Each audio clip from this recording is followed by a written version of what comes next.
Cette rétrospective s'ouvre par la réunion du comité stratégique des réformes des finances publiques. Au menu, l'examen du taux de recettes et de dépenses provinciales. C'était dans la salle des réunions du gouvernorat sous la présidence du gouverneur de province Théo Ngwabidje Kassi. Au cours de la réunion, le comité stratégique a remarqué la faible mobilisation des recettes par la direction provinciale de mobilisation et d'encadrement des recettes, d'où la nécessité d'informatiser les circuits.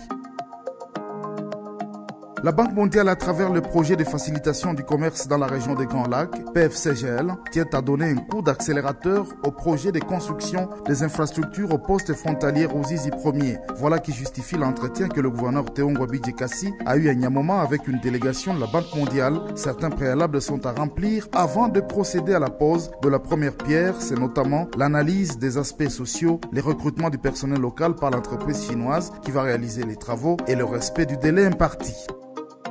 Un site est à construction pour la prévention, les contrôles et la mise en œuvre du plan de riposte contre la maladie à virus Ebola. Cette précision est du chef de l'exécutif provincial au cours d'une réunion à la direction provinciale de la santé élargie aux partenaires de santé et services techniques mis en place pour prévenir Ebola au Sud Kivu. C'est l'enceinte des cliniques universitaires de Bukavu qui a été choisie pour abriter ce centre de prévention d'Ebola, site que le gouverneur a visité. Remise officielle de la route qui longe l'avenue Irambo après sa modernisation dans le cadre du programme de développement urbain qu'appuie la Banque mondiale. C'est le gouverneur Théo Ngwabidje Kassi en personne qui a réceptionné ces tronçons de 1,3 km et principale voie d'accès au plus grand cimetière de la ville de Bukavu, le cimetière de Ruzizi.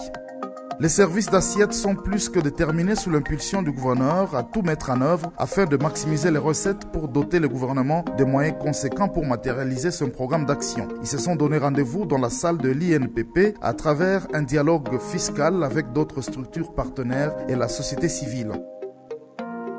Théo Ngwabidje Kassi, gouverneur du Sud Kivu, a ouvert les assises du premier congrès de médecine interne dans sa juridiction. Durant 2 jours, les participants ont échangé sur les maladies infectieuses et celles non transmissibles. Des résolutions et recommandations ont été prises dans ce sens afin de réduire sensiblement les taux de ces maladies.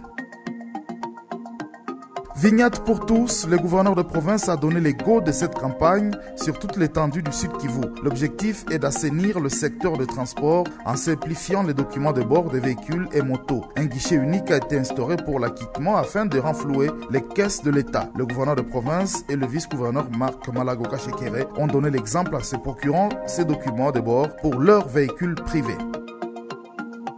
Le gouverneur de province s'est joint aux habitants de Bagira pour participer aux travaux communautaires d'Issalongo à différents ronds-points. Le gouverneur de proximité a appelé la population à pérenniser de telles actions afin de garder salubre cette entité jadis réputée pour sa bonne urbanisation. Au marché Maendeleo comme à la maison communale, le gouverneur a donné l'exemple en débroussaillant le long de la route. Énième visite du gouverneur de province Théo Ngwabidje Kassi au sinistré de l'incendie du camp Zahir en commune de Kadoutou. Sur place, le gouverneur a remis des kits scolaires à 923 écoliers, des kits constitués de mallettes, sacs à dos, des uniformes scolaires, des cahiers et d'autres accessoires. Une somme d'argent a été remise à chaque famille locataire pour se prendre en charge alors que la construction des maisons au profit des propriétaires débute incessamment.